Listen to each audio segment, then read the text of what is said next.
CONvergence leveled up to YouTube. Or maybe YouTube leveled up to CONvergence.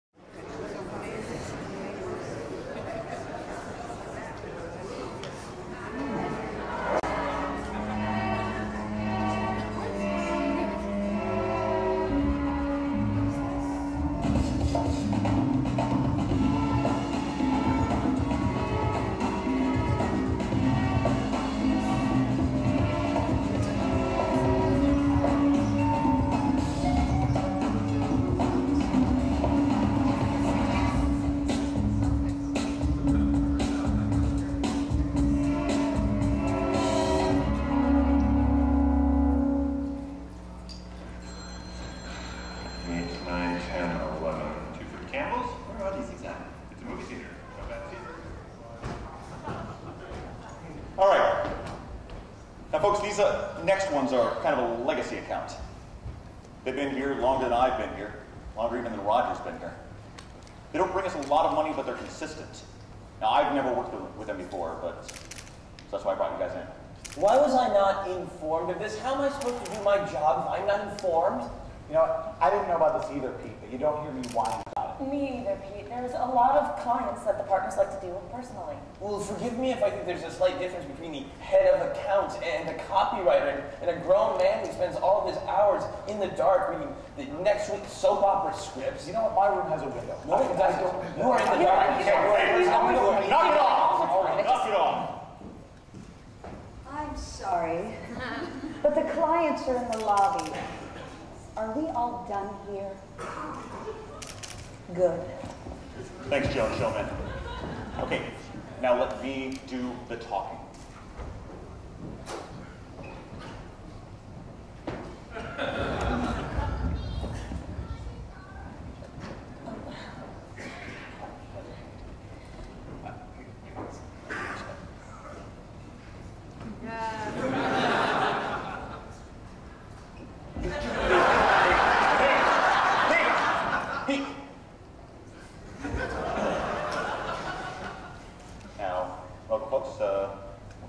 Can I get you a drink? Certainly. Absinthe? We seem to be all out of absinthe. Okay. Now, I'd like you to meet this is Peggy Olson. She's our head copywriter. Next to her is Harry Crane, who runs our television division. And you have, of course, met Pete Campbell. So, what can we help you with? Well, this is difficult for us because we have always seen ourselves as very forward-thinking. But it seems that people think we're a bit antiquated. That's not a problem at all. We have an office full of the best ad agents in the world. We can bring your products to the mind of modern consumers. If I may ask... Pete. Well, you don't know, Don, Pete's right. Really? For once. We don't even know what you make. Yeah, we could certainly help you if you could let us know a little bit more about what you'd like the public to know about you. Certainly. We make steam-powered devices and accessories that are otherwise anachronistic to the time in which they exist. What? Well, you see, what we do is we find a need that mankind has yet to have the technology to achieve, and then we create it using the lost art of steam power. I see you're confused. Have you ever thought about the problem of artificial light? Something everyone has to deal with.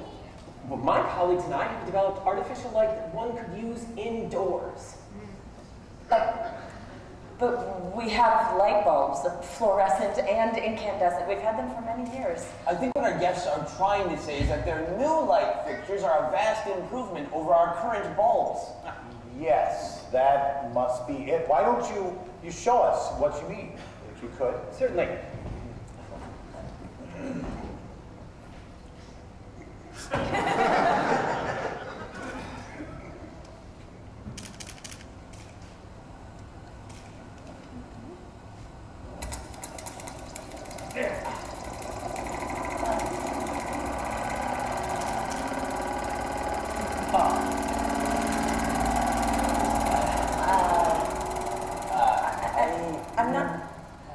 I don't quite understand what the purpose of this is.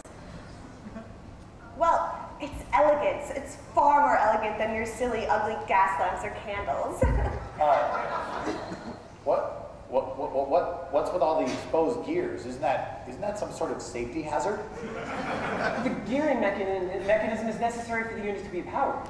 You don't think you can make artificial light without moving parts, do you? I mean, how is the steam supposed to power anything without various gears, sprockets, or cog-based technology? Okay, let's focus, people.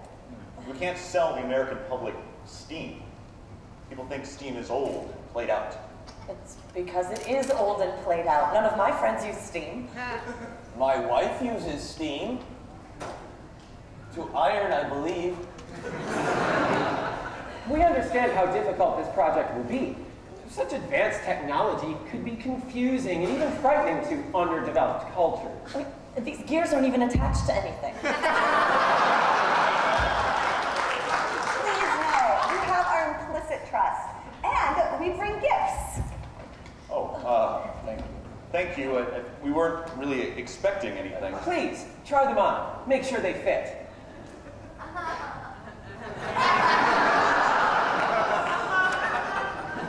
Wonderful. When you need us, we shall be aboard our hydrogen-filled airship.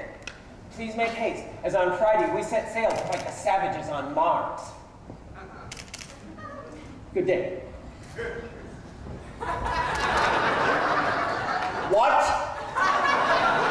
On you, it looks good. I need another drink. Save some for the brainstorming session. Brainstorming session? Why was I not informed of a brainstorming session? Ask Harry. Kids project. I've been having some conversations with some TV people. Which network? I can't tell you. I'm not allowed to know who the client is? Strictly hush-hush. Am I or am I not a junior executive in this company? The idea that they are proposing is so radically new that they're afraid if someone found out that they would lose their reputation. Okay, now I'm intrigued. Yeah, exactly. Here's the idea. What they are proposing is a fantasy or science fiction television series for women. Wow. You had me going for a second there. He's not joking. A science fiction show for women.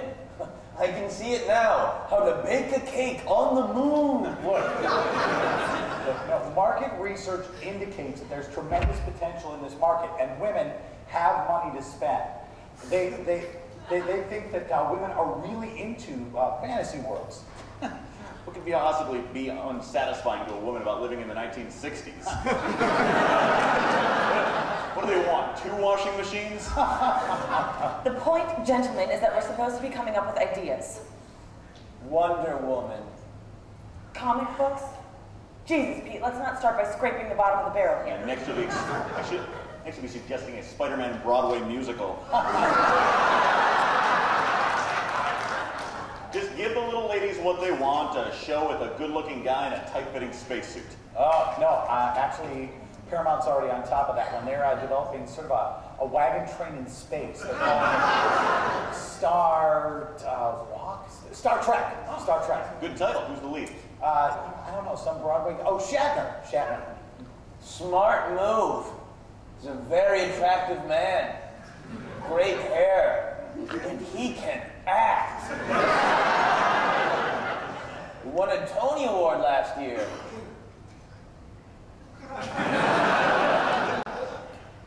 I saw a good-looking girl in a monster movie the other day. Yeah, what'd you do? What did she do? She broke her heel and she cried. Luckily, the hero was there to rescue her. That's what they all want, to be rescued. Wait a minute. What if she didn't? Didn't what? What if she didn't break her heel and cry? What if she fought the monster? What, a garter belt? No, I mean, a lot of women are getting into karate these days, self-defense. And what if we did a show about a girl, a young woman, who fought the monsters?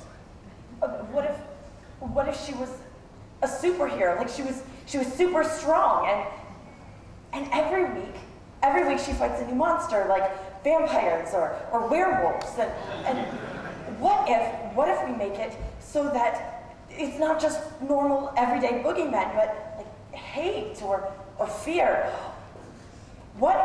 her inner demons take the shape of outer demons, and then she has to find the strength to fight them. But above everything else, she's really just a regular high school girl who has to keep this huge secret from her parents, and only a few of her friends know about it. I'm sorry.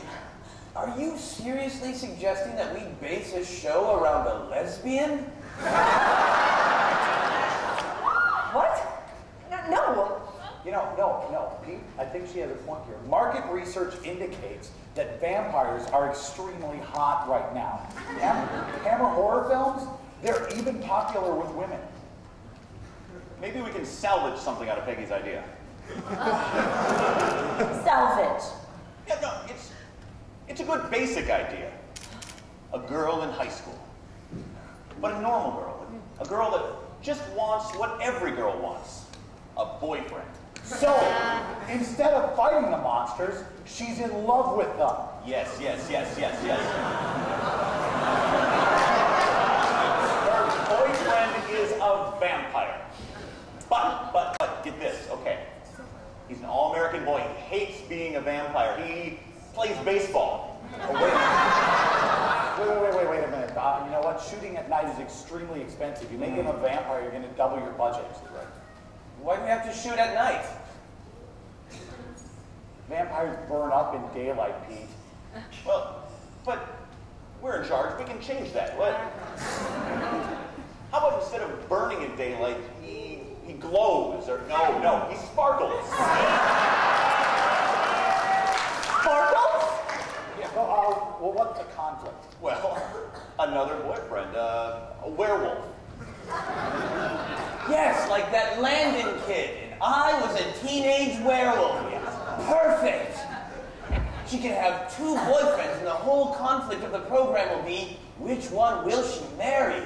That's brilliant. You know what? I'm going to get that. All right, that was great work, people. Don't worry, Peggy. I'll tell them this is your idea. Miss Olson, I know I'm just the janitor, but I heard your idea. I think that would be a great show. Thanks. You know, I have an idea for a show. It's about a woman who works for a corporation, and they don't just take her ideas, they take her whole identity.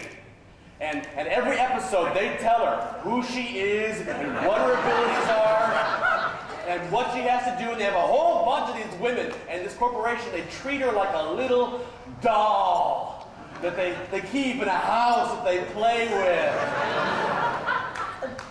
Wow. I call it brothel in space.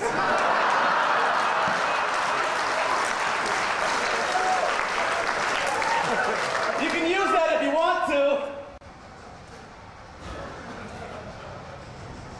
I hate the 60s.